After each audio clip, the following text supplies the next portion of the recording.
أشهد أن لا إله إلا الله।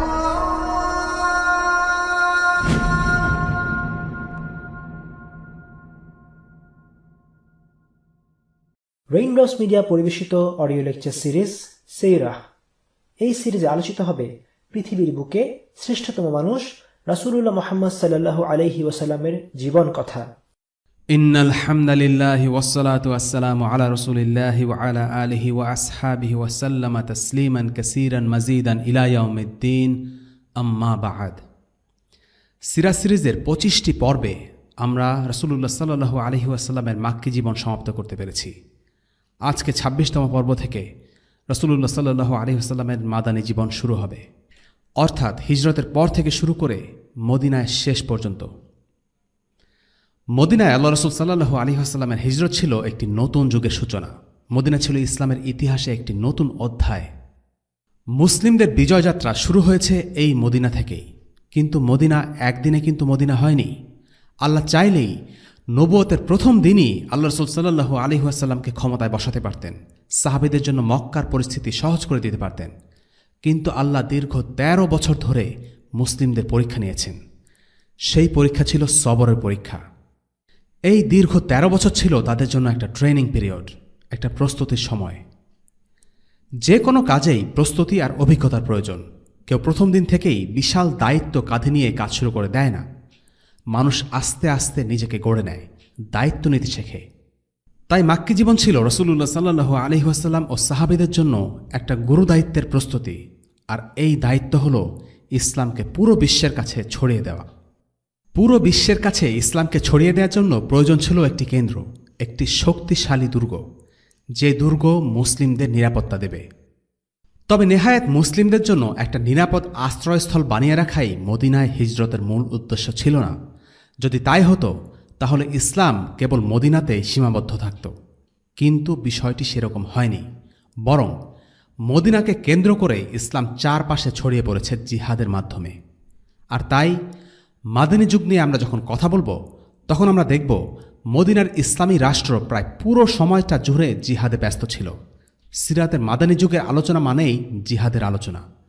মাদানী যুগের স্থায়িত্ব ছিল 10 বছর।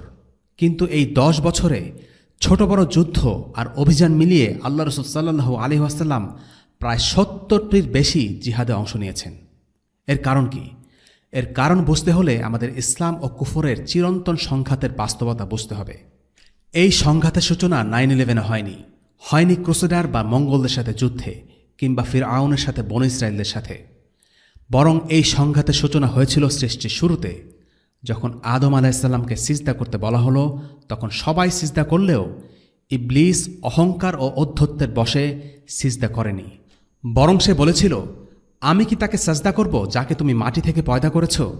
সে বলল, দেখুন, এ ব্যক্তি যাকে আপনি আমার উপর সম্মান দিয়েছেন, যদি আপনি আমাকে কিয়ামত পর্যন্ত সময় দেন, তবে অতি সামান্য সংখ্যক ছাড়া তার বংশধরকে আমি অবশ্যই পথভ্রষ্ট করে ছাড়ব। এটি বর্ণিত হয়েছে সূরা ইসরাতে আয়াত 61 এবং 62-তে। অর্থাৎ ইবলিস আল্লাহর কাছ থেকে অবকাশ চেয়েছিল কিয়ামত পর্যন্ত। কিয়ামত পর্যন্ত সে আল্লাহর দ্বীনের বিরোধিতা করবে এবং আল্লাহর বান্দাদেরকে বিপথে পরিচালিত করার চেষ্টা করবে। এটাই হলো হকের সাথে বাতিলের সংঘাত, যার সূচনা হয়েছিল সৃষ্টির শুরুর সময়টা থেকে আর চলবে কিয়ামত পর্যন্ত। আর তাই আমরা বলছি, এই সংঘাত হলো একটা চিরন্তন সংঘাত। এই সংঘাত বিভিন্ন সময়ে বিভিন্ন রূপে আমাদের সামনে আসে। শয়তান বিভিন্নভাবে মানুষকে ধোঁকা দেয়। আদমকে ধোঁকা দেওয়ার জন্য শয়তান বলেছিল, তুমি যদি সেই গাছের ফলটি খাও তবে তুমি চিরস্থায়ী রাজত্ব পাবে। আদমের বংশধরকে শয়তান বলেছিল কিছু ভালো মানুষের মূর্তি বানিয়ে রাখতে, যেন তাদেরকে তারা স্মরণ করতে পারে। এর হাত ধরে পৃথিবীতে প্রথম শিরকের উদ্ভব হয়। হুদ আলাইহিসসালামের জাতিকে শয়তান অবিনশ্বরতা আর সার্বভৌম ক্ষমতার মিথ্যে বোধ দিয়ে প্রতারণা করেছিল। সালিহ আলাইহিসসালামের জাতিকে শয়তান চির নিরাপত্তা আর আধুনিকতার মিথ্যে অনুভূতি দিয়ে প্রলুব্ধ করেছিল। এদের প্রত্যেককে আল্লাহ তাআলা ধ্বংস করেছেন আযাবের মাধ্যমে। লূত আলাইহিসসালাম জাতির সমকামিতার বিরোধিতা করেছিলেন এবং সেই জাতিকে ধ্বংস করে দেয়া হয়। ধ্বংস করে দেয়া হয়েছিল ফিরআউন আর সেনাবাহিনীকে সমুদ্রে ডুবিয়ে মেরে। অর্থাৎ হক আর বাতিলের মধ্যে সংঘাত সব সময় ছিল। আল্লাহ তাআলা একটি পর্যায় পর্যন্ত বাতিল শক্তিকে আযাবের মাধ্যমে ধ্বংস করে দিয়েছেন। তবে ফিরআউনের পর আল্লাহ তাআলা তার শত্রুদের ধ্বংস করে দেওয়ার নতুন একটি পদ্ধতি প্রতিষ্ঠিত করেছেন, আর তা হল জিহাদ ফি সাবিলিল্লাহ। তাই ফিরআউন পর্যন্ত যতগুলো বাতিল ও কুফরি শক্তি ছিল তাদেরকে আল্লাহ আযাব দেওয়ার মাধ্যমে ধ্বংস করেছেন। আর এরপর থেকে আল্লাহ আযাবের মাধ্যমে কোনো কুফরি শক্তিকে ধ্বংস করেননি, বরং তার মুমিন বান্দাদের মাধ্যমে শত্রুদের পরাস্ত করেছেন। আর মুমিনদের হাতে কাফিরদের ধ্বংস করার এই পদ্ধতিটির নাম হল জিহাদ ফি সাবিলিল্লাহ। মুসলিম উম্মার আগে যে জাতিটি আল্লাহর দ্বীনের উপরে ছিল তারা হচ্ছে বনী ইসরায়েল। জিহাদের হুকুম যে জাতির উপর প্রথম নাজিল হয়েছে তারা হচ্ছে বনী ইসরায়েল। বনী ইসরায়েল হচ্ছে আল্লাহ রাসূল সাল্লাল্লাহু আলাইহি ওয়াসাল্লামের আগমনের পূর্বে সর্বশেষ মুসলিম উম্মাহ। একই ধারাবাহিকতায় আল্লাহ তাআলা রাসূলুল্লাহ সাল্লাল্লাহু আলাইহি ওয়াসাল্লামের উম্মতের উপরেও জিহাদের আদেশ করেছেন, আর এই আদেশ বহাল থাকবে কিয়ামত পর্যন্ত। কেননা আল্লাহ রাসূল সাল্লাল্লাহু আলাইহি ওয়াসাল্লাম বলেছেন, এই দিন প্রতিষ্ঠিত থাকবে, মুসলিমদের একটি দল এর পক্ষে লড়তে থাকবে কিয়ামত পর্যন্ত। আমরা অনেকেই বলে থাকি বা শুনে থাকি বর্তমান যুগে কোনো জিহাদ নেই। আসলে এই ধারণাটা সঠিক নয়। জিহাদ হচ্ছে মুসলিম উম্মার প্রতিরক্ষা ও কুফরি শক্তিকে নিশ্চিহ্ন করার একটি মাধ্যম। একটি হাদিসে সালামা ইবনে নুফাইল রাদিয়াল্লাহু আনহু বর্ণনা করেন, তিনি নবীজিকে বললেন, ইয়া রাসূলুল্লাহ, লোকেরা ঘোড়ার মর্যাদাকে ক্ষুণ্ণ করেছে, অস্ত্রশস্ত্র রেখে দিয়েছে এবং তারা বলছে এখন আর জিহাদ নেই, জিহাদ শেষ হয়ে গেছে। একথা শুনে তিনি বললেন, তারা মিথ্যে বলছে, জিহাদ তো কেবল শুরু হয়েছে। আমার উম্মতের একটি দল দ্বীনের জন্য সর্বদা যুদ্ধ করতে থাকবে। তাদের জন্য আল্লাহ তাআলা তাদের জন্য কিছু লোকের অন্তরকে বক্র করে দেবেন যেন জিহাদ অব্যাহত থাকে, আর আল্লাহ তাদেরকে ওই লোকদের দ্বারা রিজিক দান করবেন কিয়ামত পর্যন্ত। অর্থাৎ জিহাদের আদেশ শুধু কিয়ামত পর্যন্ত বলবৎ থাকবে তাই নয়, বরং জিহাদ এমন একটি ইবাদত যা সর্বদা কোথাও না কোথাও চলতেই থাকবে। আর এই সংঘাতের চূড়ান্ত বিজয় অর্জিত হবে ঈসা আলাইহিস সালামের নেতৃত্বে। মুসলিম উম্মাহ তার নেতৃত্বে জয়ী হবে। তার শাসনামলে ইসলাম ছাড়া আর কোনো ধর্ম বা আদর্শ পৃথিবীতে থাকবে না। আজকে আমরা একটি নতুন অধ্যায়ে প্রবেশ করতে যাচ্ছি, আর তা হচ্ছে আল্লাহ রাসূল সাল্লাল্লাহু আলাইহি ওয়াসাল্লামের মদিনার জীবন। এই অধ্যায়টি আগের অধ্যায়ের চাইতে আলাদা, কারণ এখানে মুসলিমরাই শক্তিশালী, তাদের হাতেই ক্ষমতা। আল্লাহ রাসূল সাল্লাল্লাহু আলাইহি ওয়াসাল্লাম যখন মক্কা থেকে মদিনায় আসেন তখন আল্লাহর কাছে একটি দোয়া করেছিলেন। তিনি বলেছিলেন, আলহামদুলিল্লাহ, সমস্ত প্রশংসা আল্লাহর জন্য যিনি আমাকে সৃষ্টি করেছেন। সৃষ্টির আগে তো আমি কিছুই ছিলাম না। হে আল্লাহ, দুনিয়ার ভয়াবহতা, কালের কঠোরতা এবং দিবারাত্রির বিপদাপদকে উতরে যেতে তুমি আমাকে সাহায্য করো। হে আল্লাহ, সফরে তুমি আমার সঙ্গী হয়ে যাও, আমার পরিবারের রক্ষণাবেক্ষক হয়ে যাও। যে জীবিকা তুমি আমায় দিয়েছ তাতে বরকত দান করো। আমাকে কেবল তোমারই অনুগত রাখো। সুন্দর আখলাকের ওপর আমাকে দৃঢ়তা দান করো। হে আমার রব, আমি তোমার নিকট নিজেকে সমর্পণ করেছি, কাজেই তুমি আমাকে তোমার ভালোবাসার পাত্র বানাও। মানুষের নিকট আমাকে মুখাপেক্ষী করো না। হে দুর্বলের রব, হে আমার রব, তোমার প্রদীপ্ত চেহারার উসিলায় আমি আশ্রয় চাই, যার আলোতে আলোকিত হয়েছে আসমান আর জমিন, যে আলোতে দূরীভূত হয়েছে সমস্ত অন্ধকার, যে আলোতে সুস্থ আর সুন্দর হয়েছে পূর্ববর্তী আর পরবর্তীরা। আমি তোমার কাছে আশ্রয় চাই আমার নিকট তোমার গজব থেকে, আশ্রয় চাই আমার উপর তোমার ক্রোধ আপতিত হওয়া থেকে। আমি তোমার কাছে আশ্রয় চাই তোমার নিয়ামতের অবসান থেকে। আশ্রয় প্রার্থনা করি অকস্মাৎ তোমার শাস্তি আপতিত হওয়া থেকে। তোমার প্রদত্ত শান্তি বিদূরিত হওয়া থেকে আশ্রয় চাই। আশ্রয় চাই তোমার যাবতীয় অসন্তুষ্টি থেকে। তোমাকে খুশি করার জন্য আমি সর্বোচ্চটা ঢেলে দেব। এটা তোমার হক। তুমি ছাড়া কোনো শক্তি নেই, নেই কোনো সাধ্য। আল্লাহ তাআলা নবীজির এই দোয়া কবুল করেছিলেন, তাকে দিয়েছিলেন মদিনা। মদিনা মানে হচ্ছে শহর। আমরা বলে থাকি মদিনাতুর রাসূলুল্লাহ, অর্থাৎ রাসূলুল্লাহ সাল্লাল্লাহু আলাইহি ওয়াসাল্লামের শহর। এই শহরটির অস্তিত্বের পুরো জুড়ে আজকে কেবল একজন মানুষ, তিনি হলেন আমাদের প্রিয় নবী মুহাম্মদ সাল্লাল্লাহু আলাইহি ওয়াসাল্লাম। আজকের পর্বে জানা যাক কিভাবে রাসূলুল্লাহ সাল্লাল্লাহু আলাইহি ওয়াসাল্লাম মদিনায় এলেন। গ্রীষ্মের প্রচণ্ড গরমে উত্তপ্ত মরুভূমির মধ্য দিয়ে হেঁটে যাচ্ছিলেন রাসূলুল্লাহ সাল্লাল্লাহু আলাইহি ওয়াসাল্লাম এবং আবু বকর রাদিয়াল্লাহু আনহু। যাবার পথে তাদের সাথে দেখা হয় দুই বিখ্যাত সাহাবী, আজ জুবাইর ইবনুল আওয়াম এবং তালহা ইবনে উবাইদুল্লাহ রাদিয়াল্লাহু আনহুমা। এই দুজন সাহাবী শাম থেকে ফিরে আসছিলেন। তারা রাসূলুল্লাহ সাল্লাল্লাহু আলাইহি ওয়াসাল্লামকে এক সেট সাদা কাপড় দিলেন। সেই সাদা কাপড় পরেই নবীজি সাল্লাল্লাহু আলাইহি ওয়াসাল্লাম মদিনার দিকে এগোতে থাকলেন। নবীজি প্রথম দিনেই মদিনায় প্রবেশ করেননি। প্রথমে তারা যান মদিনার কাছে কুবায়। সেটি ছিল বনু আমর বিন আউফ গোত্রের এলাকা। সেদিন ছিল সোম অথবা মঙ্গলবার, সম্ভবত 12ই রবিউল আউয়াল। গনগনে রৌদ্রতপ্ত দুপুরে সূর্য তখন প্রায় মাথার উপরে। অন্যদিকে রাসূলুল্লাহ সাল্লাল্লাহু আলাইহি ওয়াসাল্লামের সাথে দেখা করার আশায় তাকে অভ্যর্থনা জানানোর জন্য আনসাররা প্রতিদিন সকালে মদিনার বাইরে হাররা নামের এক জায়গায় গিয়ে সারা সকাল ধরে অপেক্ষা করতেন। কিন্তু রোদের তাপ বেড়ে গেলে তারা ঘরে ফিরে আসতে বাধ্য হতেন। অন্যান্য দিনের মতো সেদিনও তারা সকাল সকাল বাইরে গিয়ে রাসূলুল্লাহ সাল্লাল্লাহু আলাইহি ওয়াসাল্লামের জন্য অপেক্ষা করছিলেন। রাসূলুল্লাহ সাল্লাল্লাহু আলাইহি ওয়াসাল্লামের দেখা না পেয়ে তারা সেদিনের মতো ফিরে যান। কিন্তু এর মধ্যে এক ইহুদি মদিনার উঁচু দালানের উপর থেকে দেখতে পেল যে দুইজন লোক মদিনার দিকে আসছেন। সে যা বোঝার বুঝে গেল। মুসলিমদের দীর্ঘ প্রতীক্ষিত প্রিয় মানুষটি এসে পড়েছেন। সাদা জামা পরিহিত রাসূলুল্লাহ সাল্লাল্লাহু আলাইহি ওয়াসাল্লাম ও আবু বকর রাদিয়াল্লাহু আনহু মদিনার দিকে হেঁটে আসছেন।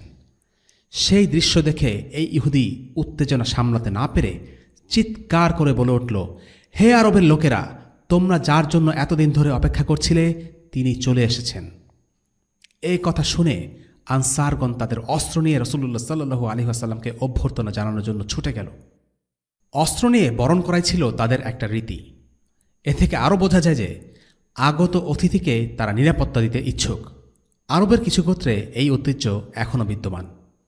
রাসূলুল্লাহ সাল্লাল্লাহু আলাইহি ওয়াসাল্লাম ও আবু বকর কুবায় আসামাত্র আনসারগণ তাদেরকে অভ্যর্থনা জানা শুরু করেন। যেহেতু বেশিরভাগ আনসার এর আগে নবীজিকে দেখেননি, তাই তারা নিশ্চিত ছিলেন না দুজনের মাঝে কে ছিলেন আল্লাহ রাসূল সাল্লাল্লাহু আলাইহি ওয়াসাল্লাম। তাই আল্লাহ রাসূল সাল্লাল্লাহু আলাইহি ওয়াসাল্লাম যখন ছায়ার নিচে বসলেন আর আবু বকর রাদিয়াল্লাহু আনহু ছিলেন দাঁড়িয়ে, তখন তারা আবু বকরকে নবীজি ভেবে অভ্যর্থনা জানাতে লাগল। এরপর যখন সূর্য একেবারে মাথার উপর উঠে গেল, তখন আবু বকর রাদিয়াল্লাহু আনহু তার গায়ের চাদর দিয়ে আল্লাহ রাসূল সাল্লাল্লাহু আলাইহি ওয়াসাল্লামের মাথা ঢেকে দিলেন। আর তখনই সবাই বুঝতে পারল কে হলেন আল্লাহ রসুল। রাসূলুল্লাহ সাল্লাল্লাহু আলাইহি ওয়াসাল্লাম কুবাতে ছিলেন প্রায় 13 থেকে 19 দিনের মধ্যে। এর মধ্যে তিনি একটা মসজিদ নির্মাণ করেন সেখানে। এটি ছিল ইসলামের ইতিহাসে প্রথম মসজিদ, যার নাম মসজিদে কুবা। রাসূলুল্লাহ সাল্লাল্লাহু আলাইহি ওয়াসাল্লাম যে বাড়িতে ছিলেন সেটাকে বলা হতো ব্যাচেলার্স হাউস বা কুমার বাড়ি, কারণ ওই বাসার সবাই অবিবাহিত ছিলেন।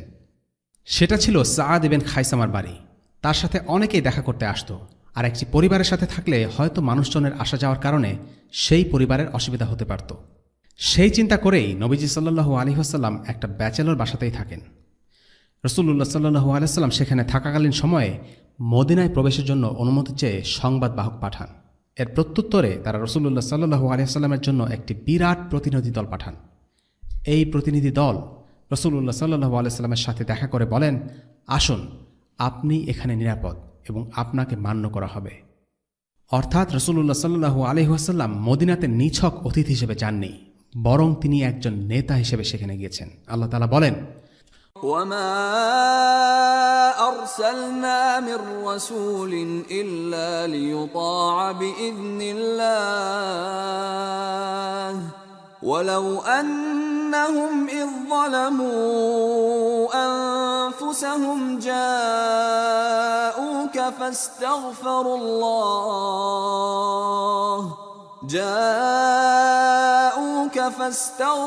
الله واستغفر لهم الرسول لوجدوا الله توابا رحيما। বস্তুত আমি একমাত্র এই উদ্দেশ্যেই রাসূল প্রেরণ করেছি যাতে আল্লাহর নির্দেশানুযায়ী তাদের আদেশ নিষেধ মান্য করা হয়। সূরা নিসা আয়াত 64। অবশেষে এলো সেই আনন্দঘন মুহূর্ত। রাসূলুল্লাহ সাল্লাল্লাহু আলাইহি ওয়াসাল্লাম এলেন মদিনায়। কেউ একজন বলে উঠল, এসেছেন, আল্লাহ রসুল এসেছেন। আর তার দেখা দেখি সবাই বলে উঠল, আল্লাহ রসুল এসেছেন সাল্লাল্লাহু আলাইহি ওয়াসাল্লাম। মদিনার মানুষের জীবনের শ্রেষ্ঠ মুহূর্ত ছিল আল্লাহ রসুল সাল্লাল্লাহু আলাইহি ওয়াসাল্লামের আগমন মুহূর্ত। এত আনন্দ, এত খুশি আর কেউ কখনো দেখেনি। এই আনন্দ মেকি উদযাপন ছিল না, সবার হৃদয়ে ছিল আনন্দের জোয়ার। সবাই তাদের ভালো ভালো পোশাক পরে রাস্তায় নেমে এলো আল্লাহর রসুল এসেছেন বলে। মদিনার মুসলিমরা প্রচণ্ড খুশি। আল্লাহ তাদেরকে একটা নিয়ামত দিয়েছেন, তাদেরকে ইসলামের প্রতিরক্ষার জন্য তাদের নির্বাচন করেছেন।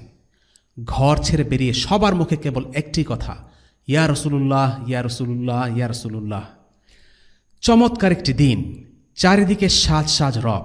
রসুলুল্লাহর প্রবেশ উপলক্ষে ব্যাপক প্রস্তুতি, মানুষজন তাকে স্বাগত জানাচ্ছে।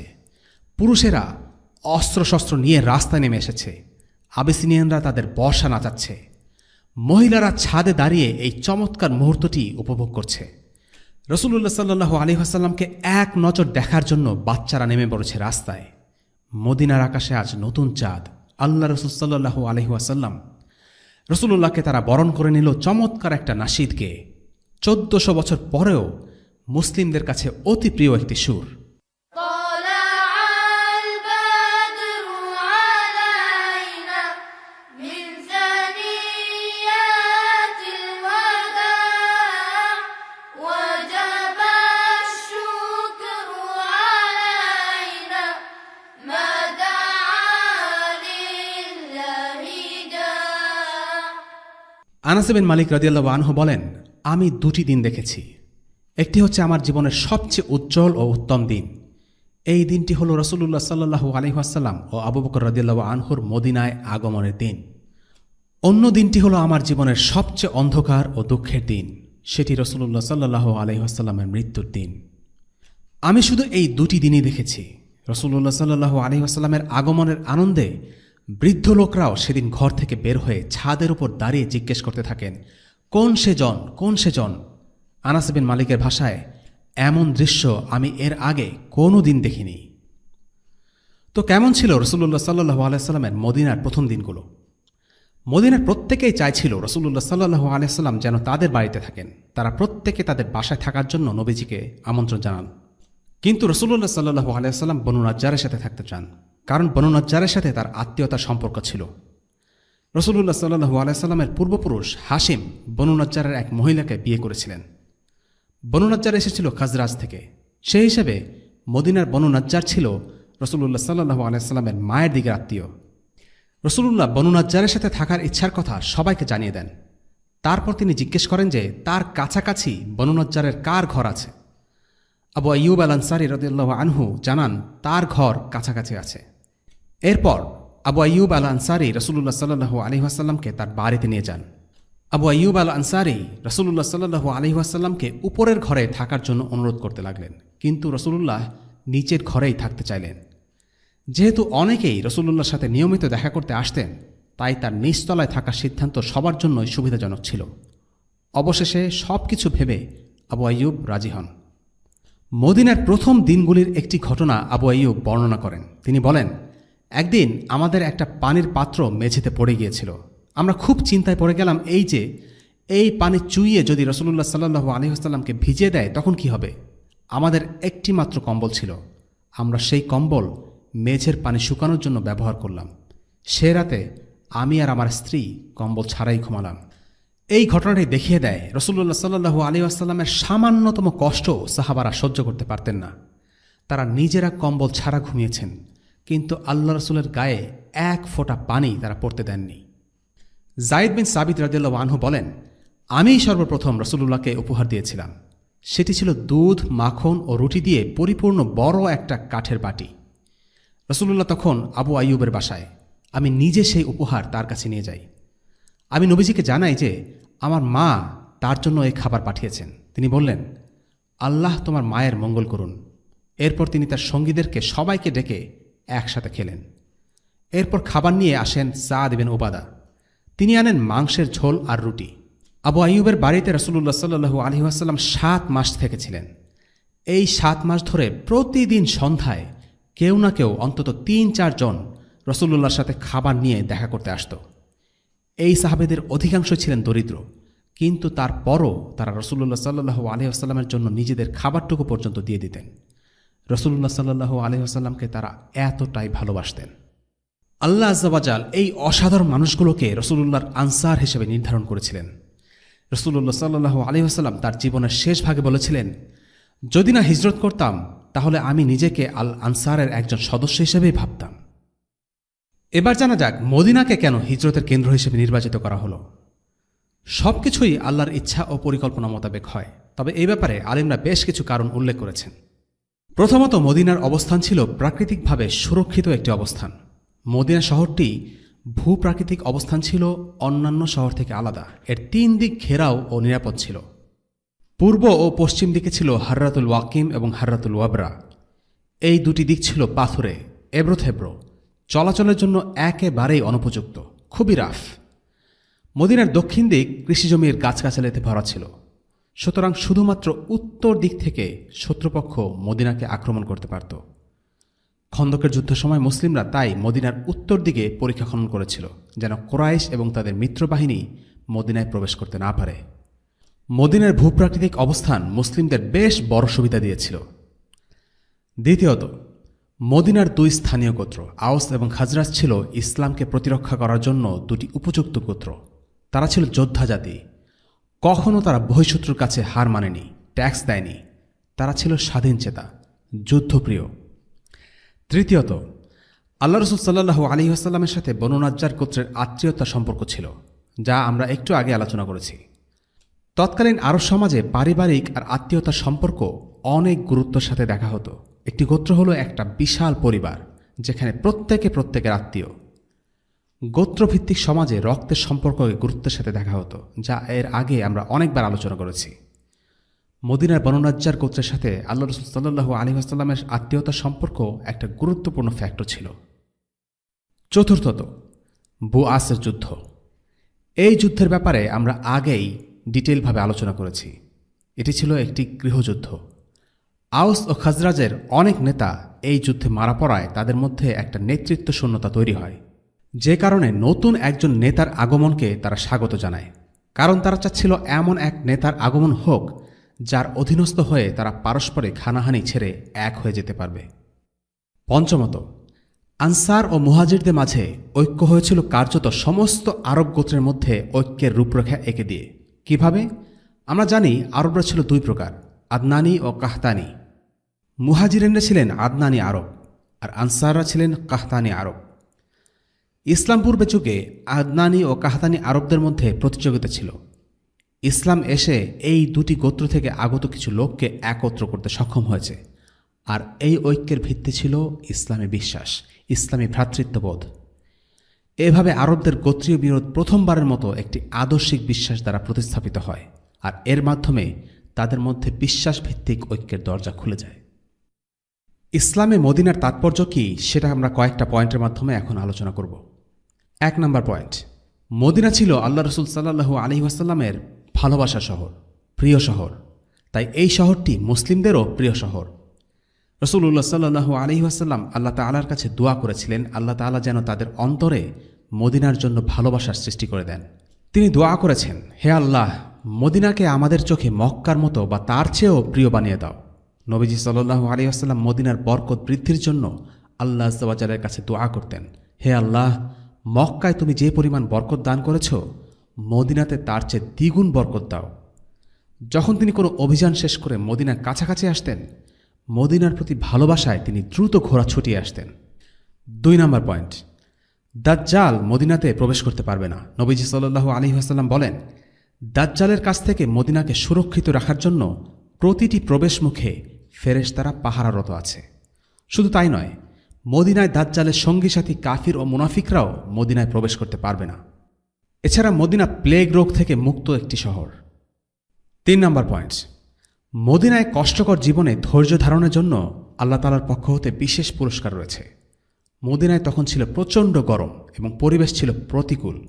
তাই নবীজি সাল্লাল্লাহু আলাইহি ওয়াসাল্লাম বলেছেন, মদিনার কষ্টকর অবস্থায় যে ধৈর্য ধারণ করবে, আমি শেষ বিচারের দিন তার শাফায়াতকারী হব। শেষ বিচারের দিন আমি হব তার মধ্যস্থতাকারী। 4 নম্বর পয়েন্ট, মদিনায় মৃত্যুবরণকারীর জন্য রয়েছে বিশেষ মর্যাদা। নবীজি সাল্লাল্লাহু আলাইহি ওয়াসাল্লাম বলেছেন, যে মদিনায় মৃত্যুবরণ করবে, আমি তার জন্য শেষ বিচারের দিন মধ্যস্থতাকারী হব। ওমর ইবনুল খাত্তাব রাদিয়াল্লাহু আনহু খলিফা হওয়ার পর থেকে চাইতেন তিনি মদিনায় শহীদ হবেন। তিনি আল্লাহ তাআলার কাছে এই বলে দোয়া করতেন, হে আল্লাহ, আমি তোমার রসুলের শহরে শহীদ হিসেবে মরতে চাই। এই দোয়া শুনে তার কন্যা হাফসা রাদিয়াল্লাহু আনহা বললেন, আব্বা, আপনি কিভাবে মদিনায় শহীদ হবেন? মদিনা তো আপনার নিরাপদ শহর। মুসলিম সাম্রাজ্যের রাজধানী। আপনি যদি শহীদ হিসেবে মৃত্যুবরণ করতে চান তাহলে আপনাকে ইরাক অথবা সিরিয়া যেতে হবে, মদিনায় নয়। এরপর ওমর ইবনুল খাত্তাব রাদিয়াল্লাহু আনহু বললেন, যদি আল্লাহ তাআলা কোনো কিছু ঘটাতে চান তাহলে তিনি অবশ্যই ঘটাবেন। পরবর্তীতে দেখা যায় ওমর ইবনুল খাত্তাব রাদিয়াল্লাহু আনহু মদিনাতেই শহীদ হিসেবে মৃত্যুবরণ করেছিলেন এবং সে সময় তিনি রাসূলুল্লাহ সাল্লাল্লাহু আলাইহি ওয়াসাল্লামের মসজিদে ইবাদতরত অবস্থায় ছিলেন। 5 নম্বর পয়েন্ট, মদিনা হল ঈমানের আশ্রয়স্থল।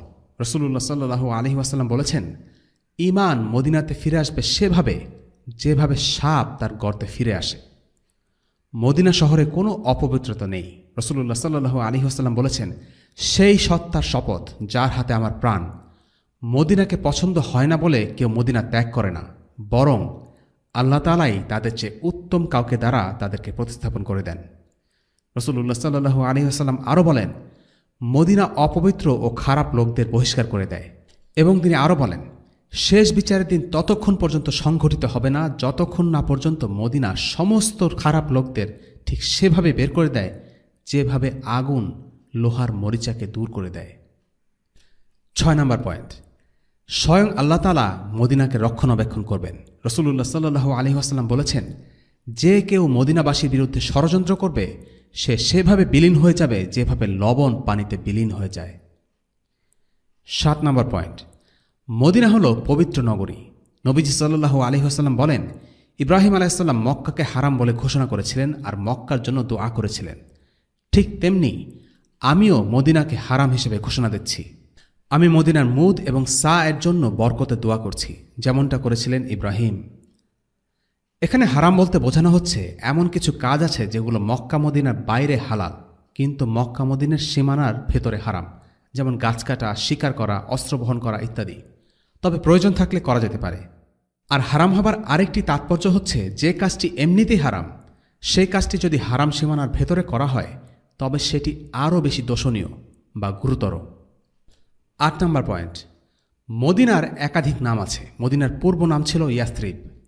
রাসূলুল্লাহ সাল্লাল্লাহু আলাইহি ওয়াসাল্লাম এই নাম পরিবর্তন করে ইয়াসরিব নামটি নিষিদ্ধ ঘোষণা করেন। শুধু তাই নয়, রাসূলুল্লাহ সাল্লাল্লাহু আলাইহি ওয়াসাল্লাম বলেন, যদি কেউ মদিনাকে ইয়াসরিব বলে ডাকে তাহলে তাকে ইস্তেগফার করতে হবে।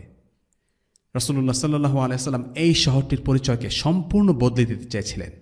ইয়াসরিবের ইতিহাস ছিল শত্রুতা আর যুদ্ধ বিগ্রহে ভরপুর, তাই রাসূলুল্লাহ একে নতুন একটি পরিচয় করে দিতে চাইলেন।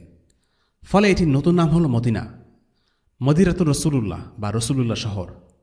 মদিনা শব্দের আক্ষরিক অর্থ শহর, তবে মদিনা বলতে রাসূলুল্লাহ সাল্লাল্লাহু আলাইহি ওয়াসাল্লামের শহরকেই বোঝানো হয়। কোরআনে মদিনাকে একটি আয়াতে ইয়াসরিব নামে ডাকা হয়েছে, তবে আল্লাহ তাআলা এই নামে ডাকেননি, ডেকেছিল মুনাফিকরা, আর মুনাফিকদের মুখের কথাকে আল্লাহ তাআলা উদ্ধৃত করেছেন। এই আয়াতকে কোরআনের একটি ছোটখাটো মিরাকল বলা যায়, কারণ মুনাফিকদের এই উক্তিটি ছিল আহজাবের যুদ্ধে, যখন কুরাইশ নেতৃত্বাধীন সামরিক জোট মদিনাকে অবরোধ করে রেখেছিল। বিপদের সময় মানুষের আসল পরিচয় বের হয়ে পড়ে। মদিনার মুনাফিকদেরও তাই হয়েছিল। বিপদের সময়ে তাদের অন্তরের গোপন কথা বের হয়ে আসে। মুনাফিকরা কখনোই ইসলামকে মন থেকে মেনে নিতে পারেনি, তাই তারা সবসময় চেয়েছিল জাহিলিয়াতের জীবনে ফিরে যেতে। আহজাবের যুদ্ধে তাই তারা পালিয়ে যাওয়ার সময় সম্বোধন করেছিল, ইয়া আহলা ইয়াসরিব, ইয়া আহলা আসরিব। তারা ইয়া আহলা মদিনা না বলে ইয়া আহলা ইয়াসরিব বলে ফেলেছিল, কারণ তারা আসলে মদিনাকে নয়, তারা ইয়াসরিবকে ভালোবাসত। অর্থাৎ তাদের অতীতের জাহিলিয়াতি শিরকি জীবনযাপনকেই তারা ভালোবাসত। ইয়াসরিব কেবল নাম ছিল না, বরং এটা তাদের অতীতের ধর্ম আর জীবনযাত্রার একটি প্রতিচ্ছবি ছিল। আর এভাবেই ইয়াসরিব শব্দটি উচ্চারণের মাধ্যমে তাদের মনের কথা বের হয়ে পড়ে। কোরআনের অন্যান্য জায়গায় মদিনাকে আল্লাহ তাআলা মদিনা নামেই ডেকেছেন। কোরআনের শব্দ বাছাই এবং প্রয়োগের ক্ষেত্রে আমরা দেখব এরকম অনেকগুলো সূক্ষ্ম বিষয় আছে যেগুলো দেখলে বোঝা যায় এই কিতাব কোনো মানুষের লেখা কিতাব নয়। তাই এই আয়াতটি একটা মিরাকলও বটে। আমরা আগেই বলেছি মদিনা মানে হলো শহর, কিন্তু যখন বলা হয় আল মদিনা তখন এটা শুধু একটা শহরকে বোঝায়, আর তা হলো আল্লাহ রাসূল সাল্লাল্লাহু আলাইহি ওয়াসাল্লামের শহর। এই নামের সাথে আরও কিছু বিশেষণ যুক্ত করেও বলা হয়, যেমন আল মদিনা আল মুবারাকা, আল মদিনা আল মুনাওয়ারা, আল মদিনা আর মুশাররাফা। মদিনা আরও একটি নাম আমরা হাদিস থেকে জানি, সেটা হচ্ছে তাইবা। এর অর্থ হচ্ছে বিশুদ্ধ। এখন জানা যাক মদিনার আর্থসামাজিক কাঠামো কেমন ছিল। সে সময় মদিনাতে 5টি গোত্র ছিল। সেগুলোর মধ্যে 3টি ছিল ইহুদিদের গোত্র এবং 2টি ছিল আরবদের গোত্র, আওস এবং খাজরাজ। বনু নাজির, বনু কোরাইজা এবং বনু কাইনকা ছিল ইহুদিদের গোত্র। বনু কাইনকার বসবাস ছিল মদিনার কেন্দ্রে। তারা অলংকারের ব্যবসা করত। আগে তারা মদিনার উপকণ্ঠে বসবাস করত, কিন্তু অন্যান্য ইহুদিদের সাথে তাদের যুদ্ধ হবার পর তাদেরকে সেখান থেকে বের করে দেয়া হয়। বনু নাজির ও বনু কোরাইজা উভয়ই মদিনার প্রান্তে বসবাস করত। তাদের ছিল 59টি দুর্গ। তাদের ছিল 2000 সৈন্য বিশিষ্ট সামরিক বাহিনী। অন্যদিকে আল আওস আল খাজরাজ ছিল আরব গোত্র। তাদের সামরিক বাহিনী ছিল 4000 সৈন্য বিশিষ্ট। এদের মধ্যে একটি গোত্র মদিনার উত্তরে বসবাস করত, আর একটি দক্ষিণে। মদিনা ছিল অনেকগুলি এলাকার সমন্বয়ে গঠিত। এক এক এলাকা ছিল এক এক গোত্রের বসবাস। মদিনাবাসীর জীবিকা ছিল মূলত কৃষি নির্ভর। মদিনায় ছিল খেজুরের বাগান। সেগুলো চাষ করার জন্য কৃষকদের টাকার প্রয়োজন হতো। ফলনের সময় হলে তারা সে টাকা পরিশোধ করত। ইহুদি গোত্রগুলো তাদেরকে সুদের বিনিময়ে এই টাকা ধার দিত। এই কারণে আরব ও ইহুদিদের মধ্যে কিছু তিক্ততা বিদ্যমান ছিল। এই ছিল মোটামুটিভাবে ইসলামের আবির্ভাবের পূর্বে মদিনার অবস্থা। ইসলাম আসার পর মদিনার বহুমাত্রিক সমাজে মুশরিক ইহুদিদের সাথে নতুন যোগ হয় মুসলিমরা। তাই রাসূলুল্লাহ সাল্লাল্লাহু আলাইহি সাল্লামকে খুব সাবধানতার সাথে সবাইকে সামাল দিতে হয়েছে। কিন্তু মদিনার কিছু লোক রাসূলুল্লাহ সাল্লাল্লাহু আলাইহি সাল্লামের আগমনে খুশি হতে পারেনি। বিভিন্ন ধর্ম ও জাতিগোষ্ঠী একসাথে থাকার কারণে মদিনার রাজনৈতিক প্রেক্ষাপটে কিছুটা জটিলতার সৃষ্টি হয়। একবার রাসূলুল্লাহ সাল্লাল্লাহু আলাইহি ওয়াসাল্লাম তার গাধার পিঠে চড়ছিলেন। সে সময় একটি সমাবেশ দেখতে পেয়ে সেখানে গেলেন। সেই সমাবেশে আরব, মুসলিম, অমুসলিম ও ইহুদি সবাই ছিল। তার গাধাটি যেতে যেতে ধুলো উড়াচ্ছিল। তখন আব্দুল্লাহ ইবনে উবাই বলল, আপনি এখান থেকে যান তো, আপনার ধুলো আমাদের কাছ থেকে সরিয়ে নিন। আব্দুল্লাহ ইবনে উবাইয়ের কথা আমরা আগে উল্লেখ করেছি। সে ছিল মদিনার একজন সিনিয়র নেতা। নবীজি সাল্লাল্লাহু আলাইহি ওয়াসাল্লাম না আসলে তারই মদিনার শাসক হবার কথা ছিল। এই আব্দুল্লাহ ইবনে উবাই পরবর্তীতে মুনাফিকদের নেতা হয়েছিল।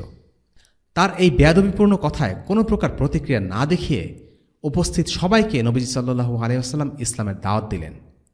দাওয়াত দেওয়া শেষ হলে আব্দুল্লাহ ইবনে উবাই বলল, দেখুন, আমাদের সমাবেশে এসে এভাবে বিরক্ত করবেন না। যেখানে উঠেছেন সেখানেই থাকুন, আর আপনার এসব গল্প তাদের সাথে করুন যারা আপনার কাছে আসে। আগ বাড়িয়ে আমাদের সাথে এসব গল্প করবেন না। সাথে সাথে আব্দুল্লাহ ইবনে রাওয়াহা বলে উঠলেন, না, আমরা চাই তিনি আমাদের সমাবেশে আসবেন এবং কথা বলবেন। উপস্থিত লোকেরা চিৎকার চেঁচামেচি এবং কথা কাটাকাটি শুরু করে দিল। ব্যাপারটা এমন এক পর্যায়ে চলে গেল যেন যুদ্ধ বেজে যাবে। অবস্থা বেগতিক দেখে রাসূলুল্লাহ সাল্লাল্লাহু আলাইহি ওয়াসাল্লাম সবাইকে শান্ত করতে লাগলেন। পরে সবকিছু শান্ত হল। এই ঘটনার পর রাসূলুল্লাহ সাল্লাল্লাহু আলাইহি ওয়াসাল্লাম সাদ ইবনে ওবাদাকে জিজ্ঞেস করলেন, সাদ, তুমি কি দেখেছিলে আব্দুল্লাহ ইবনে উবাই কি করেছে? সাদ জানতে চাইলেন কি ঘটেছে। রাসূলুল্লাহ সাল্লাল্লাহু আলাইহি ওয়াসাল্লামের কাছ থেকে বিস্তারিত শোনার পর তিনি বললেন, বিষয়টা হচ্ছে, আপনি আসার আগে আব্দুল্লাহ ইবনে উবাইকে তার গোত্রের লোকেরা রাজা হিসেবে প্রায় চূড়ান্ত করে ফেলেছিল। এই জন্য সে আপনাকে তার প্রতিদ্বন্দ্বী মনে করে। খাজরাজ গোত্র আব্দুল্লাহ ইবনে উবাইকে তাদের নেতা বানানোর সব রকম প্রস্তুতি গ্রহণ করেছিল, কিন্তু রাসূলুল্লাহ সাল্লাল্লাহু আলাইহি ওয়াসাল্লামের আগমনের কারণে সবাই রাসূলুল্লাহকে তাদের শাসক হিসেবে মেনে নেয়। এই কারণে উবাই আর রাজা হতে পারেনি। এটা ছিল মুশরিক আব্দুল্লাহ ইবনে উবাইয়ের প্রতিক্রিয়া। অর্থাৎ বোঝাই যাচ্ছে, মদিনার একটি অংশ আল্লাহ রাসূল সাল্লাল্লাহু আলাইহি ওয়াসাল্লামের আগমনে খুশি হতে পারেনি, আর তারা ছিল মুশরিক। তবে তারা সংখ্যায় ছিল বেশ কম। তাদের হাতে রাজনৈতিক ক্ষমতাও তেমন ছিল না। আওস ও খাজরাজের বড় অংশ ইসলাম গ্রহণ করায় গোত্রের মুশরিকদের হাতে তেমন কোনো ক্ষমতা ছিল না। অন্যদিকে ইহুদিরাও আল্লাহ রাসূল সাল্লাল্লাহু আলাইহি ওয়াসাল্লামের আগমনে খুশি হতে পারেনি, কারণ তারা আশা করেছিল নবী তাদের জাতি অর্থাৎ ইহুদি জাতি থেকে প্রেরিত হবেন। যখন তারা দেখল আগত নবী একজন আরব, তারা জেদ ও হিংসার বশে ইসলাম গ্রহণ করল না। অথচ ইসলাম তাদেরই সবার আগে গ্রহণ করার কথা ছিল, কারণ তারা জানত একজন নবীর আগমন হতে যাচ্ছে। তারা বুঝতে পেরেছিল মদিনায় তাদের কর্তৃত্ব আর আগের মতো থাকবে না। তবে প্রথম দিকে তারা তাদের এই শত্রুতামূলক মনোভাব গোপন রেখেছিল, কিন্তু আস্তে আস্তে তারাও প্রতিক্রিয়া দেখাতে শুরু করে। ইহুদিদের প্রতিক্রিয়া নিয়ে পরবর্তীতে বিস্তারিত আলোচনা হবে। তখন পর্যন্ত মুনাফিকদের আবির্ভাব হয়নি। মুনাফিকদের আবির্ভাব হয়েছিল বদরের যুদ্ধের পর। মদিনার মুশরিকদের একটি অংশ বদরের পরে মুসলিম হবার দাবি করে। আদতে তারা ছিল মুনাফিক। যাই হোক, এই পর্যায়ে আমরা দেখতে পাচ্ছি মদিনায় মূলত তিনটি দল ছিল: মুসলিম, মুশরিক ও ইহুদি। মুশরিক আর ইহুদিরা প্রথম থেকেই আল্লাহ রাসূল সাল্লাল্লাহু আলাইহি ওয়াসাল্লামের প্রতি অসন্তুষ্ট ছিল। মুসলিমরা ছিল নবীজির সাহায্যকারী। মুসলিমদের মধ্যে ছিল দুটি দল, মুহাজির আর আনসাররা ছিল দুই গোত্রের, আওস আর খাজরাজ। অনেকগুলো গোত্র, একাধিক ধর্মবিশ্বাস, যাদের মধ্যে কিছুকাল আগেও প্রবল হানাহানি আর রেষারেষি ছিল। এরকমই একটি জটিল পরিস্থিতিতে মদিনায় আল্লাহ রাসূল সাল্লাল্লাহু আলাইহি ওয়াসাল্লামের আগমন ঘটে। আল কোরআনে এই হিজরতকে কিভাবে দেখা হয়েছে? আল্লাহ রাসূল সাল্লাল্লাহু আলাইহি ওয়াসাল্লামের সমগ্র সিরাতকে যদি তিনটি শব্দ দিয়ে প্রকাশ করতে হয়, তবে তা হবে ঈমান, হিজরত এবং জিহাদ। আল্লাহ রাসূল সাল্লাল্লাহু আলাইহি ওয়াসাল্লাম প্রথমে মানুষকে ঈমানের দাওয়াত দিয়েছেন, তারপর হিজরত করেছেন, এরপর জিহাদ শুরু করেছেন। এভাবেই ইসলাম প্রতিষ্ঠা লাভ করেছে। ইসলামী ব্যবস্থা এই তিনটি জিনিসের মাধ্যমে রাষ্ট্রীয় রূপ লাভ করে। শুধু ঈমান আনার মাধ্যমে একজন ব্যক্তি মুসলিম হয়, কিন্তু একটি ইসলামী রাষ্ট্র প্রতিষ্ঠা করতে ঈমান, হিজরত ও জিহাদ তিনটি জিনিস প্রয়োজন। আল্লাহ তাআলা ঈমান, হিজরত ও জিহাদকে কোরআনের বেশ কিছু আয়াতে একসাথে উল্লেখ করেছেন। এই আয়াতগুলোতে আল্লাহ তাআলা সে সকল মুমিনদের ভূয়সী প্রশংসা করেছেন যারা হিজরত করেছে এবং জিহাদ করেছে। মুহাজির মুমিনদের সেই গুণের জন্য আল্লাহ তাআলা তাদের প্রশংসা করেছেন, সেগুলো আমরা এখন জানব। আল্লাহ তাআলা তাদের প্রশংসা করেছেন তিনটি গুণের জন্য: তাদের আন্তরিকতা, সত্যবাদিতা এবং আল্লাহ ও তার রাসূলকে সাহায্য করার জন্য। للفقراء المهاجرين الذين أخرجوا من ديارهم وأموالهم يبتغون فضلا من الله ورضوانا وينصرون الله ورسوله أولئك هم الصادقون। এই সম্পদ নিঃস্ব মুহাজিরগণের জন্য, ও যাদেরকে নিজেদের ঘরবাড়ি ও ধনসম্পত্তি থেকে বের করে দেয়া হয়েছিল, অথচ এরা আল্লাহর অনুগ্রহ ও সন্তুষ্টির অন্বেষণ করে এবং আল্লাহ ও তার রাসূলকে সাহায্য করেন, এরাই তো সত্যবাদী। সূরা আল হাশর আয়াত ৮। এই আয়াতে আল্লাহ সাক্ষ্য দিচ্ছেন মুহাজিররা হিজরত করেছেন আল্লাহর বরকত এবং সন্তুষ্টির আশায়। ইয়াবতাগুনা ফাদলাম মিনাল্লাহি ওয়া রিদওয়ানা। একই সাথে আল্লাহ তাদেরকে সত্যবাদী বা সাদিকুন হিসেবে আখ্যা দিয়েছেন, উলাইকা হুমুস সাদিকুন। একই আয়াতে আল্লাহ তাআলা বলেন, তারা হলেন আল্লাহ ও রাসূলকে সাহায্যকারী। ইয়ানসুরুনাল্লাহা ওয়া রাসূলাহু। আল্লাহ ও তার রাসূলকে সাহায্য করা বলতে এ আয়াতে কি বোঝানো হচ্ছে? এর অর্থ হচ্ছে মুহাজিররা মদিনায় হিজরত করেছেন আল্লাহর দ্বীনকে বিজয়ী করার জন্য, প্রতিষ্ঠা করার জন্য, আর এটাই হচ্ছে আল্লাহ ও তার রাসূলকে সাহায্য করা। উস্তাদ সৈয়দ কুতুব রাহিমাহুল্লাহ এই ব্যাপারে একটি চমৎকার মন্তব্য করেছেন। তিনি বলেন, বিজয়ের শর্ত হলো আল্লাহকে সাহায্য করা, কিন্তু কিভাবে একজন মুমিন আল্লাহকে সাহায্য করবে? যখন একজন মানুষ কোনো শরীক ছাড়া এক আল্লাহর ইবাদত করে, আল্লাহ যখন তার কাছে সবচেয়ে প্রিয় হয়ে যায়, তার নিজের জীবন থেকে, তার সকল পছন্দ ভালোবাসা থেকে, তার যখন নিজের ইচ্ছা, নিজের কাজকর্ম, নিজের চলাফেরা, সব কিছুর ব্যাপারে সে আল্লাহ তাআলার ফয়সালাকে মেনে নেয়, তখন সেই ব্যক্তি আল্লাহকে সাহায্য করে। আর এই সাহায্য হলো আধ্যাত্মিক সাহায্য। আর বাহ্যিকভাবে আল্লাহকে সাহায্য করা যদি আমরা বুঝতে চাই, তাহলে আমাদের বুঝতে হবে আল্লাহ তাআলা একটি শরিয়া নাজিল করেছেন এবং মানুষের জীবন ব্যবস্থা নির্ধারণ করে দিয়েছেন। এই শরিয়া কিছু নীতি ও মূল্যবোধের উপর প্রতিষ্ঠিত, যা জীবনের সর্বক্ষেত্রে প্রযোজ্য। কাজেই বাহ্যিকভাবে আল্লাহকে সাহায্য করা মানে হল আল্লাহর শরিয়াকে সাহায্য করা, জীবনের সকল ক্ষেত্রে শরিয়াকে প্রতিষ্ঠা করার চেষ্টা করা। এরপর আল্লাহ তাআলা তাদের প্রশংসা করেছেন তাদের সবর এবং তাওয়াক্কুলের জন্য।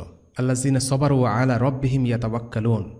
والذين هاجروا في الله من بعد ما ظلموا لنبوئنهم في الدنيا حسنة ولأجر الآخرة أكبر لو كانوا يعلمون الذين صبروا وعلى ربهم يتوكلون।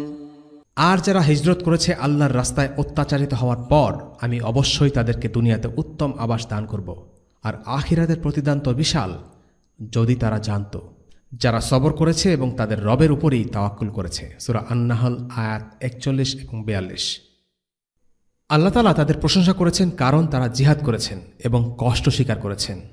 الذين آمنوا وهاجروا وجاهدوا في سبيل الله بأموالهم وأنفسهم أعظم درجة عند الله وأولئك هم الفائزون যারা ঈমান এনেছে, হিজরত করেছে আর আল্লাহর পথে নিজেদের মাল ও জান দিয়ে জিহাদ করেছে, আল্লাহর কাছে তারা বড়ই মর্যাদাবান আর তারাই সফলকাম। সূরা আত-তাওবা আয়াত 20। দাওয়াতের পুরো বিষয়টি কষ্ট আর ত্যাগ তিতিক্ষার সাথে সম্পর্কিত। যেদিন আল্লাহ রসুলের কাছে প্রথম ওয়াহী আসে, সেই দিনই তিনি বুঝতে পেরেছিলেন এই পথে তাকে অনেক কষ্ট স্বীকার করতে হবে, আর এই কষ্টের স্বীকার আর ত্যাগের একটি রূপ হল হিজরত। কষ্ট ছাড়া হিজরত নেই, কষ্ট ছাড়া জিহাদ নেই। আল্লাহ তাদের প্রশংসা করেছেন কারণ তারা আল্লাহর রহমতের মুখাপেক্ষী। ইয়ারজুনা রাহমাতাল্লাহ। إن الذين آمنوا والذين هاجروا وجاهدوا في سبيل الله أولئك يرجون رحمة الله والله غفور رحيم। নিশ্চয় যারা ঈমান এনেছে ও যারা হিজরত করেছে এবং আল্লাহর রাস্তায় জিহাদ করেছে, তারা আল্লাহর রহমতের আশা করে, আর আল্লাহ ক্ষমাশীল, পরম দয়ালু। সূরা বাকারা আয়াত 218। এবং আল্লাহ তাদের প্রশংসা করেছেন কারণ তারা আল্লাহ রসুলের অনুসরণ করেছেন। এই গুণটির নাম হল ইত্তেবা। لقد تاب الله على النبي والمهاجرين والأنصار الذين اتبعوه في ساعة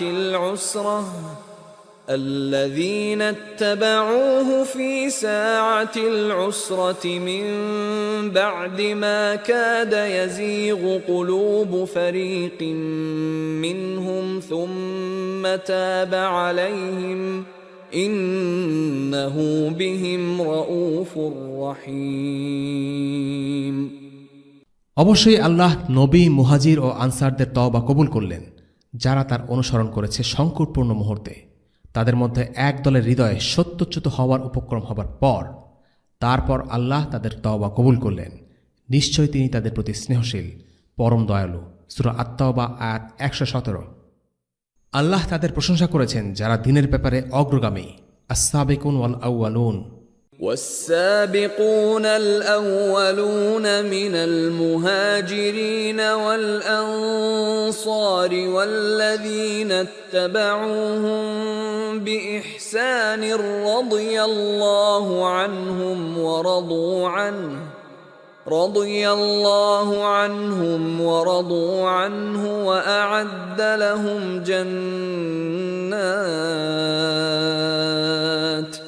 وأعد لهم جنات تجري تحتها الأنهار خالدين فيها أبدا ذلك الفوز العظيم।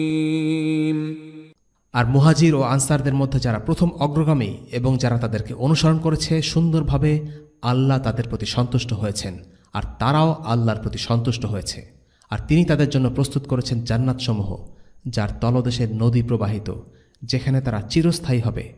এটাই মহাসাফল্য। সূরা আত-তাওবা আয়াত 100।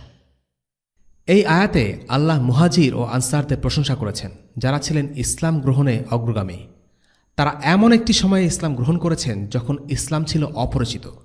আজকের দিনে ইসলাম 200 কোটি লোকের ধর্ম, কিন্তু ইসলামের প্রথম দিকের যুগে ইসলাম ছিল একেবারে অপরিচিত, অচেনা একটা কিছু। আরাম আয়েশ কী জিনিস সেটা মুসলিমরা জানত না। তারা দেখেছেন বিপদ, জুলুম আর হুমকি। এই কঠিনতম সময়ে তারা কষ্ট স্বীকার করেছেন, নিজেদের সম্পদ ব্যয় করেছেন এবং জিহাদ করেছেন। তাই পরে যারা মুসলিম হয়েছে তারা কখনোই মর্যাদা দিক থেকে মুহাজির ও আনসারদের সমান হতে পারবে না। আল্লাহ তাদের প্রশংসা করেছেন তাদের নির্ভেজাল ঈমানের কারণে। তাদের অভিহিত করেছেন মুমিনুনা হাক্কা বলে। والذين آمنوا وهاجروا وجاهدوا في سبيل الله والذين آووا ونصروا أولئك أولئك هم المؤمنون حقا لهم مغفرة ورزق كريم। আর যারা ঈমান এনেছে, হিজরত করেছে আর আল্লাহর পথে জিহাদ করেছে এবং যারা আশ্রয় দিয়েছে ও সাহায্য করেছে, তারাই প্রকৃত মুমিন। তাদের জন্য রয়েছে ক্ষমা ও সম্মানজনক রিজক। সূরা আনফাল আয়াত ৭৪। এই আয়াতের মাধ্যমে আল্লাহ সাক্ষ্য দিচ্ছেন মুহাজির ও আনসাররা হলেন সত্যিকারের মুমিন। পবিত্র কোরআনের অনেকগুলো আয়াতে আল্লাহ তাআলা মুহাজিরদের জন্য বিভিন্ন পুরস্কারের ওয়াদা করেছেন। এই পুরস্কারের কিছু হলো দুনিয়াতে আর কিছু হলো আখিরাতে। এবার জেনে নেওয়া যাক আল্লাহ তাআলা হিজরতের জন্য কি কি পুরস্কারের ওয়াদা করেছেন। প্রথম পুরস্কার হলো আল্লাহর জমিন তার জন্য প্রশস্ত হবে এবং সে সচ্ছলতা লাভ করবে। আল্লাহ বলেন, ومن يهاجر في سبيل الله يجد في الأرض مراغما كثيرا وسعة ومن يخرج من بيته مهاجرا إلى الله ورسوله ثم يدركه الموت فقد وقع أجره على الله وكان الله غفورا رحيما। আর যে আল্লাহর রাস্তায় হিজরত করবে সে জমিনে বহু আশ্রয়ের জায়গা ও সচ্ছলতা পাবে। আর যে আল্লাহ ও তার রসুলের উদ্দেশ্যে মুহাজির হয়ে নিজ ঘর থেকে বের হয়, তারপর তাকে মৃত্যু পেয়ে বসে, তাহলে তার প্রতিদান আল্লাহর উপর অবধারিত হয়। আর আল্লাহ ক্ষমাশীল, পরম দয়ালু। সূরা আন-নিসা আয়াত ১০০। মানুষ হিজরত করতে ভয় পায় এই ভেবে যে নতুন অপরিচিত স্থানে কিভাবে রিজিক পাবে। আল্লাহ বলছেন, হিজরত করলেই বরং সে সচ্ছলতা লাভ করবে। কোরআনের ভাষায় মুরাগাবান কাসীরা ওয়া সাআহ। কিভাবে এই রিস্ক আসবে? আল্লাহ তাআলা সূরা হাশরের ৮ নম্বর আয়াতে আমাদের বলে দিচ্ছেন, এই রিস্কের একটি উৎস হবে জিহাদ থেকে প্রাপ্ত গনিমা। পরের আয়াতে আল্লাহ আরও একটি রিস্কের উৎসের দিকে ইঙ্গিত করেছেন, সেটা হলো আল আনসার। আনসাররা ছিলেন বড় মনের মানুষ।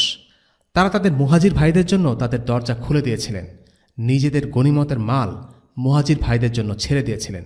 والذين تبوأوا الدار والإيمان من قبلهم يحبون من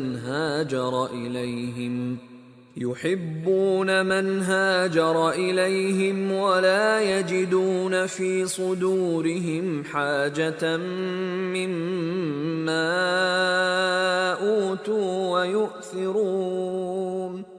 ويؤثرون على أنفسهم ولو كان بهم خصاصة ومن يوق شح نفسه فأولئك هم المفلحون। আর মুহাজিরদের আগমনের পূর্বে যারা মদিনাকে নিবাস হিসেবে গ্রহণ করেছিল এবং ঈমান এনেছিল, তাদের জন্যও এই সম্পদে অংশ রয়েছে। আর যারা তাদের কাছে হিজরত করে এসেছে তাদেরকে ভালোবাসে। আর মুহাজিরদেরকে যা প্রদান করা হয়েছে তার জন্য এরা অন্তরে কোনো ঈর্ষা অনুভব করে না এবং নিজেদের অভাব থাকা সত্ত্বেও নিজেদের ওপর তাদেরকে অগ্রাধিকার দেয়। যাদের মনের কার্পণ্য থেকে রক্ষা করা হয়েছে তারাই সফলকাম। সূরা আল হাশর আয়াত ৯। আল্লাহর পক্ষ থেকে মুহাজিরদের জন্য দ্বিতীয় পুরস্কার, খারাপ কাজের গুনাহ থেকে মুক্তি এবং ক্ষমা।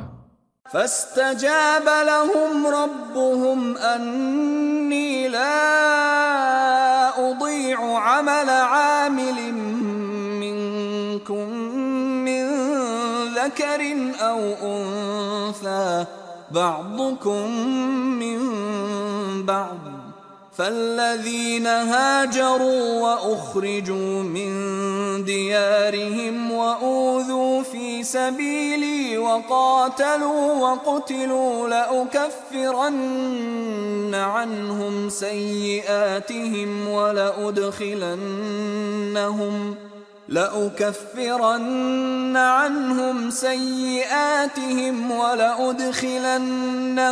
جنات تجري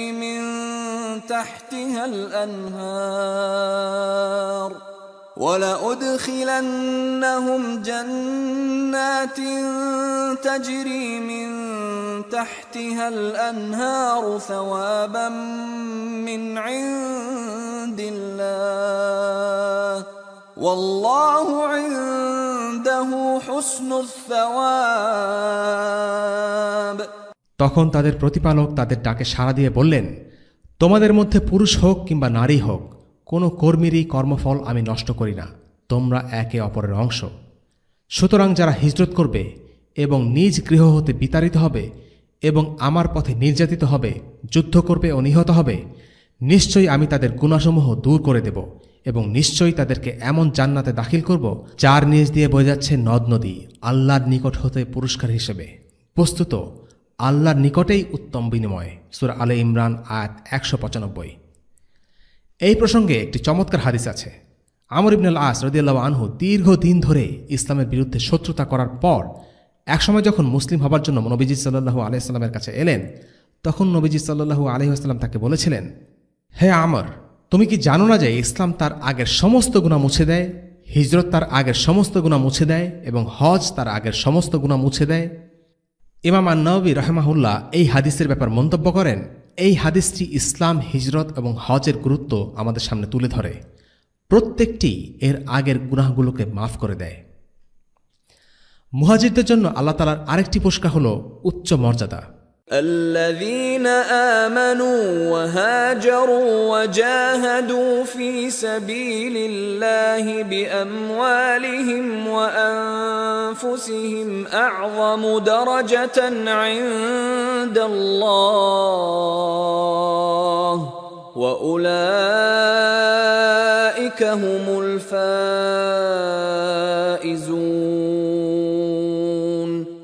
যারা ঈমান এনেছে, হিজরত করেছে আর আল্লাহর পথে নিজেদের মাল ও জান দিয়ে জিহাদ করেছে, আল্লাহর কাছে তারা বড়ই মর্যাদাবান আর তারাই সফলকাম। সূরা আত-তাওবা আয়াত ২০।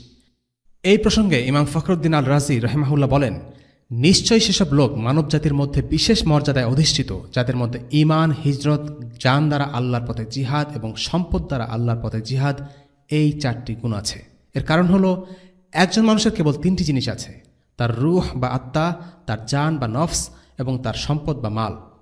যখন একজন মানুষের অন্তর থেকে কুফরি দূরীভূত হয় আর ঈমান প্রবেশ করে, তখন তার রূহ সুস্বাস্থ্য ও ভারসাম্য লাভ করে। যখন সে হিজরত করে, তখন তার জান আর মাল দুটোই ক্ষতিগ্রস্ত হয়। আর যখন সে জিহাদ করে, তখন তার জান আর মাল দুটো পুরোপুরিভাবে হারিয়ে যাবার হুমকির সম্মুখীন হয়। একজন মানুষের কাছে তার জান আর মাল সবচাইতে প্রিয় দুটি বস্তু। এই দুটি সে কখনো হাতছাড়া করতে চায় না, যতক্ষণ না সে এই দুটি থেকেও প্রিয় কিছু সন্ধান লাভ করে। মুমিনদের কাছে যদি নিজের জান আর মালের চাইতে আল্লাহর সন্তুষ্টি অধিক দামি না হতো, তাহলে সে দুনিয়ার বিলাসী আর সমৃদ্ধশীল জীবনের উপর আখিরাতের জীবনকে প্রাধান্য দিত না। আর এই কারণেই যাদের মধ্যে ঈমান, হিজরত, জিহাদ বিন নাফস আর জিহাদ বিল মাল, এই ৪টি গুণের সমন্বয় ঘটে, তারা মানুষের মধ্যে সর্বোচ্চ পর্যায়ে উন্নীত হয়। আর এই ৪টি গুণ যাদের মধ্যে সমন্বিত হয়েছে, তারা বিশেষভাবে অন্য সবার চাইতে উত্তম। মুহাজিরদের জন্য আল্লাহর বড় পুরস্কার জান্নাতে প্রবেশ এবং সেখানে চিরকাল থাকার সুযোগ। এটাই হলো সর্বোচ্চ সাফল্যের সংজ্ঞা। আল্লাহ বলেন, يبشرهم ربهم برحمة منه ورضوان